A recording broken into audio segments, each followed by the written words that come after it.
The New York Times. Mikhail S. Gorbachev, Reformist Soviet leader, is dead at 91. By Marilyn Berger. August 30, 2022. Updated 6:16 p.m. Eastern Time. Adopting principles of glasnost and perestroika, he weighed the legacy of 7 decades of communist rule and set a new course, presiding over the end of the Cold War and the dissolution of the U.S.S.R. Mikhail S. Gorbachev had a profound effect on his time. In little more than 6 tumultuous years, he lifted the Iron Curtain, transforming the map of Europe and the political climate of the world. Credit, Fred R. Conrad / The New York Times. Mikhail S. Gorbachev, whose rise to power in the Soviet Union set in motion a series of revolutionary changes that transformed the map of Europe and ended the Cold War that had threatened the world with nuclear annihilation, has died in Moscow. He was 91. His death was announced on Tuesday by Russia's state news agencies, citing the city's central clinical hospital. The report said he had died after an unspecified long and grave illness. Few leaders in the 20th century, indeed in any century, have had such a profound effect on their time. In little more than 6 tumultuous years, Mr. Gorbachev lifted the Iron Curtain, decisively altering the political climate of the world. At home, he promised and delivered greater openness as he set out to restructure his country's society and faltering economy. It was not his intention to liquidate the Soviet Empire, but within 5 years of coming to power, he had presided over the dissolution of the Union of Soviet Socialist Republics. He ended the Soviet debacle in Afghanistan and, in an extraordinary 5 months in 1989, stood by as the communist system imploded from the Baltics to the Balkans in countries already weakened by widespread corruption and moribund economies. When he came to power, Mr. Gorbachev was a loyal son of the Communist Party, but had come to see things with new eyes. "We cannot live this way any longer," he once said. Credit, Rex Features, via Associated Press. For this, he was hounded from office by hardline communist plotters and disappointed liberals alike, the first group fearing that he would destroy the old system and the other worried that he would not.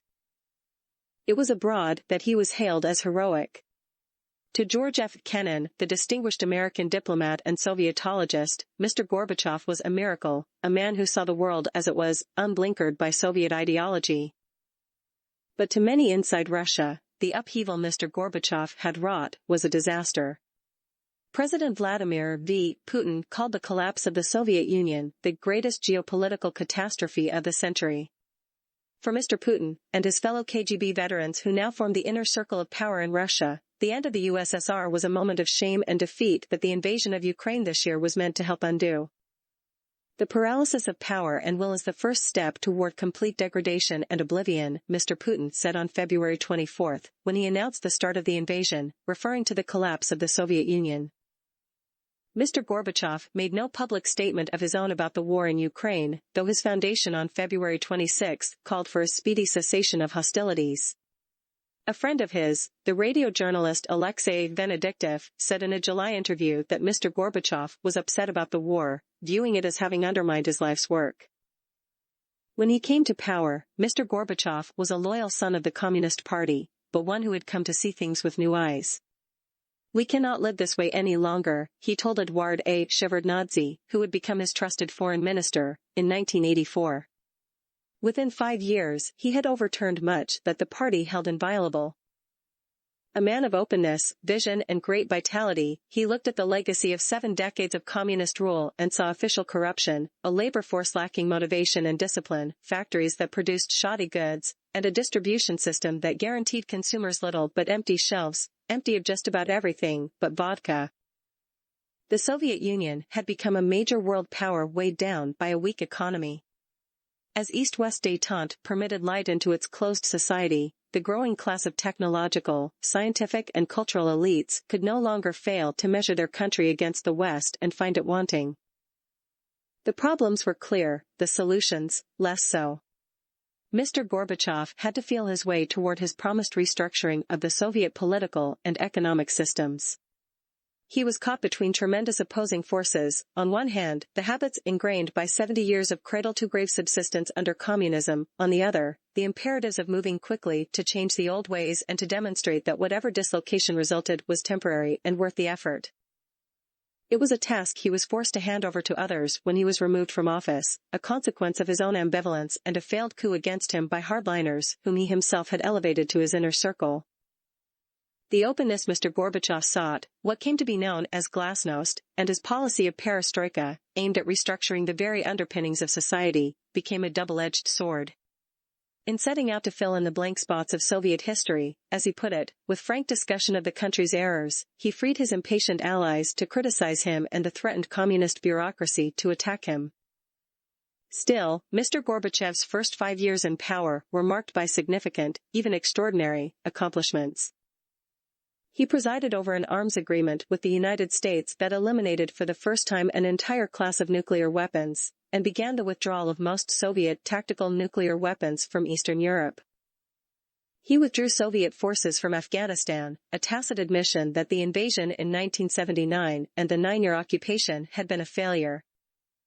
While he equivocated at first, he eventually exposed the nuclear power plant disaster at Chernobyl to public scrutiny, a display of candor unheard of in the Soviet Union. He sanctioned multi-party elections in Soviet cities, a democratic reform that in many places drove stunned communist leaders out of office.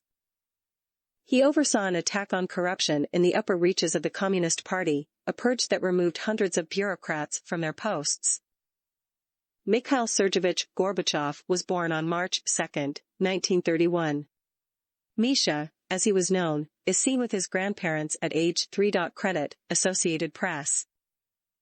He permitted the release of the confined dissident Andrei Sakharov, the physicist who had been instrumental in developing the Soviet hydrogen bomb. He lifted restrictions on the media, allowing previously censored books to be published and previously banned movies to be shown. In a stark departure from the Soviet history of official atheism, he established formal diplomatic contacts with the Vatican and helped promulgate a freedom of conscience law guaranteeing the right of the people to satisfy their spiritual needs. But if Mr. Gorbachev was lionized abroad as having helped change the world, he was awarded the Nobel Peace Prize in 1990, he was vilified at home as having failed to live up to the promise of economic change. It became widely said that in a free vote, Mr. Gorbachev could be elected president anywhere but the Soviet Union. After 5 years of Mr. Gorbachev, store shelves remained empty while the Union disintegrated. Mr. Shevardnadze, who had been his right hand in bringing a peaceful end to Soviet control in Eastern Europe, resigned in late 1990, warning that dictatorship was coming and that reactionaries in the Communist Party were about to cripple reform. Peter Redaway, an author and scholar of Russian history, said at the time, "We see the best side of Gorbachev. The Soviets see the other side, and hold him to blame." A son of peasants. There was little in his early life that would have led anyone to believe that Mikhail Gorbachev could become such a dynamic leader. His official biography, issued after he became the new party chief, traced the well-traveled path of a good, loyal communist.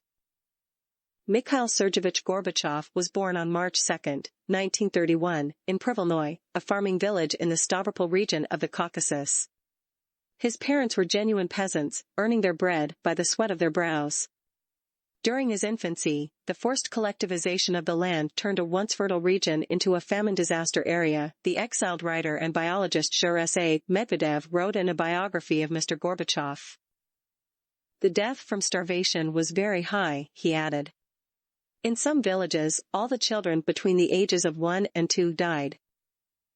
Misha, as Mikhail was known, was a bright-eyed youngster whose early photographs show him in a Cossack's fur hat. He grew up in a house of straw held together with mud and manure and with no indoor plumbing.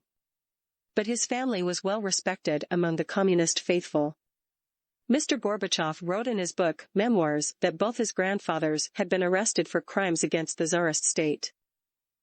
Still, the family's embrace of Soviet ideology was not all-encompassing. Mr. Gorbachev's mother and grandmother had him baptized.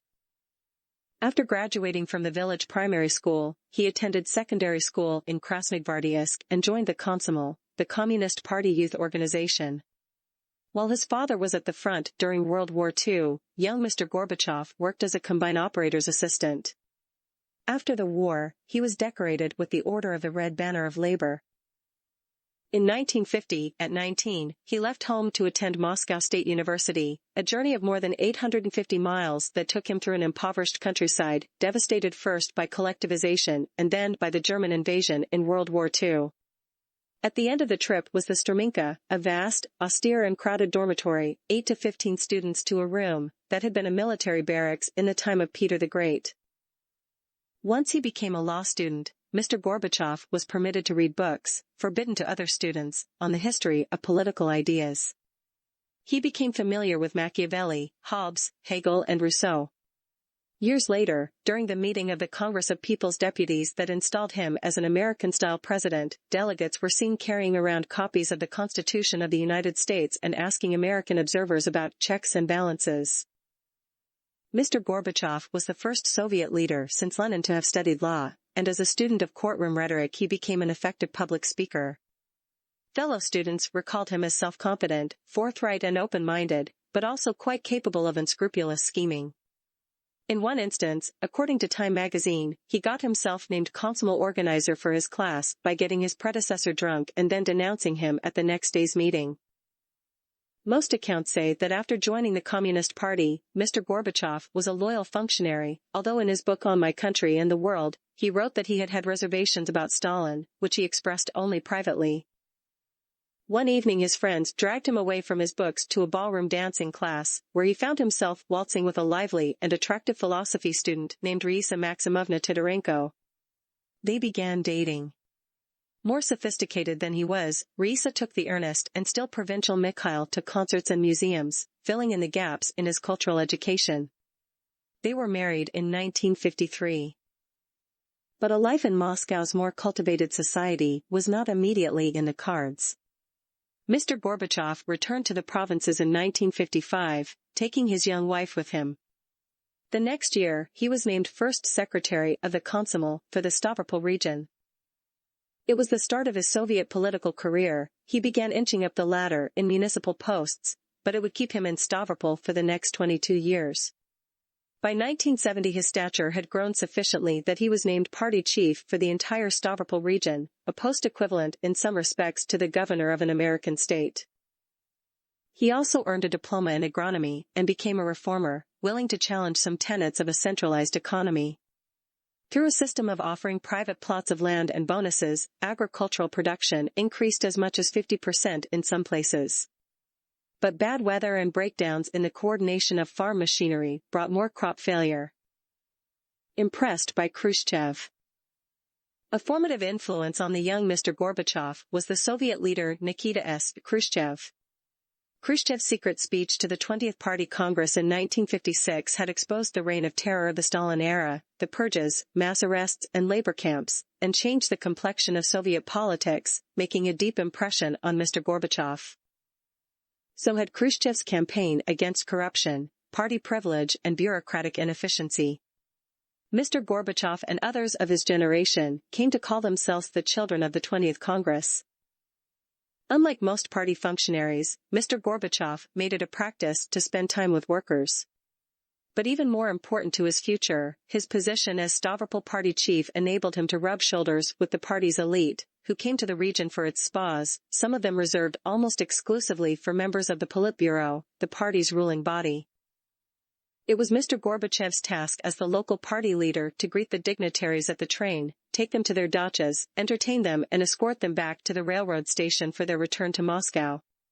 One ailing leader followed another, Premier Alexei N. Kosygin, with a heart condition, Yuri V. Andropov, head of the KGB, and briefly Premier, with a chronic kidney problem, Mikhail A. Suslov, the party ideologist, who latched on to Mr. Gorbachev as a young counterweight to the aging clique surrounding the supreme leader, Leonid I. Brezhnev. Mr. Suslov and Mr. Andropov became powerful patrons of Mr. Gorbachev, as did Fyodor D. Kulikov, who was installed in the Politburo in 1971 and put in charge of agriculture. When Mr. Kulikov, who was seen as a possible successor to Mr. Brezhnev, died in 1978, Mr. Gorbachev was chosen to deliver the funeral oration. It was his first speech in Red Square, and the first time